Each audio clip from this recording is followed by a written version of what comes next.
안녕하세요. 오늘 저희가 함께 살펴볼 자료는 필리핀에서 찾은 탕진 본전이라는 글의 일부인데요. 네, 안녕하세요. 이게 10년 동안 강원랜드에서 무려 25억 원을 잃은 대기업 경리부장 김 부장이라는 분의 이야기입니다. 25억 원이요? 와, 정말 엄청난 금액이네요. 그렇죠. 정말 벼랑 끝에 몰린 상황에서 그가 어떤 선택을 했는지 또 그 결과는 어땠는지 그 심리까지 한번 깊이 따라가 보겠습니다. 네, 그 거액의 손실 뒤에 오는 절박함, 이게 때로는 정말 위험한 결정으로 이어질 수 있거든요. 그 과정을 들여다보는 게 중요할 것 같습니다. 맞아요. 김 부장이 거울을 봤는데 자기 모습이 너무 처참했답니다. 그래서 강원랜드에선 도저히 복구가 안 되겠구나 판단한 거죠. 그렇죠. 익숙한 곳에서의 계속된 실패는 더 큰 절망감을 주니까요. 그래서 필리핀으로 가기로 결심합니다.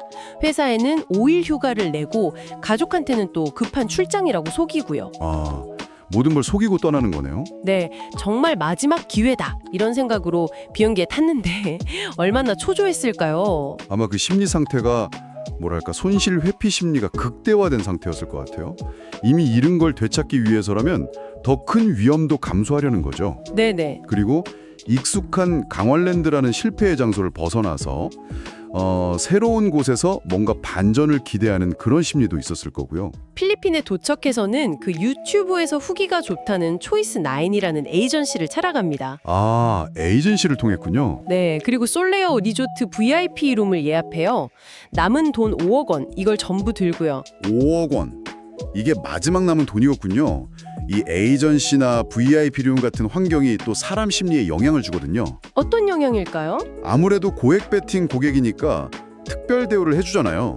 뭐 숙소부터 뭐 게임 환경까지 다 편의를 봐주면서요. 네. 그러다 보면 약간 자기가 우대받는다는 느낌도 들고 또 그런 분위기가 더 큰 돈을 걸게 만들기도 하죠. 아, 그렇군요. 그리고 바카라 테이블이 아니었다고 했는데 사실 바카라는 뭐 실력보다는 거의 순수한 운에 의존하는 게임이잖아요. 그렇죠. 그러니까 5억 원은 정말 마지막 희망이면서도 객관적으로 보면 어마어마한 리스크를 짊어진 거죠. 그런데 이게 첫날부터 좀 삐걱거립니다.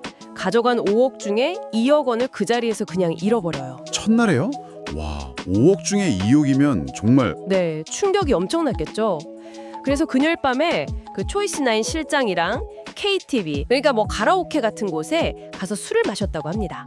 또 술로 네, 실장은 뭐 내일은 운이 따를 겁니다 이렇게 위로를 했다는데 김 부장은 잠을 제대로 못 잤다고 해요. 그럴 수밖에 없었겠죠. 그렇게 큰 돈을 순식간에 잃으면 사실 정상적인 판단이 어렵거든요.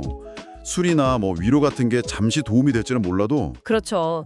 근본적인 해결은 아니죠. 에이전트 입장에서는 당연히 고객이 계속 게임을 해야 하니까 뭐랄까 희망적인 말을 해줬을 거고요.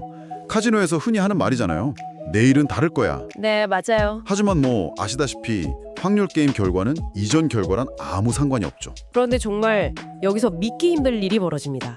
다음 날 남은 3억 원으로 다시 게임을 하는데 와, 이게 거짓말처럼 돈을 따기 시작하는 거예요. 정말요? 네, 3일 동안에요. 무려 18억 원을 따냅니다. 18억 원이요?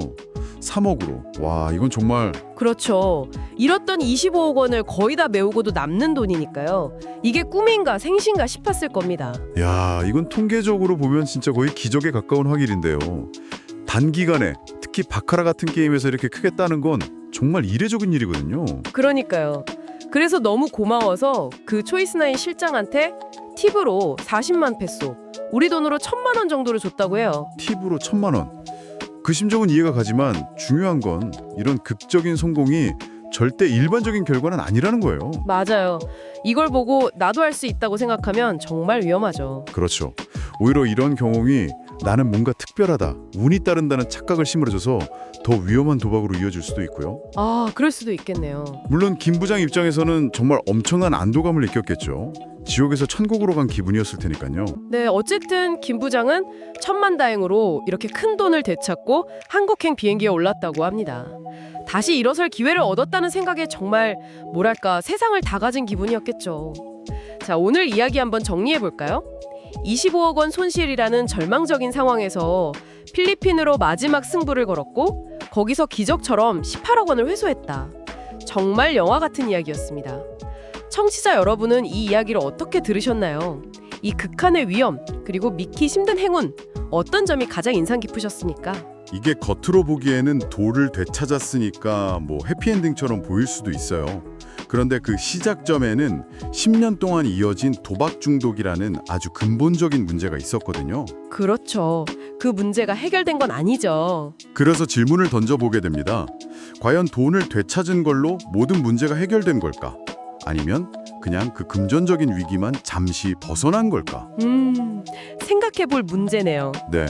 그리고 더 나아가서 이런 극단적인 성공 경험이 앞으로 이 김 부장의 삶에 어떤 영향을 미치게 될지 이것도 한 번쯤 깊이 생각해 볼 문제인 것 같습니다.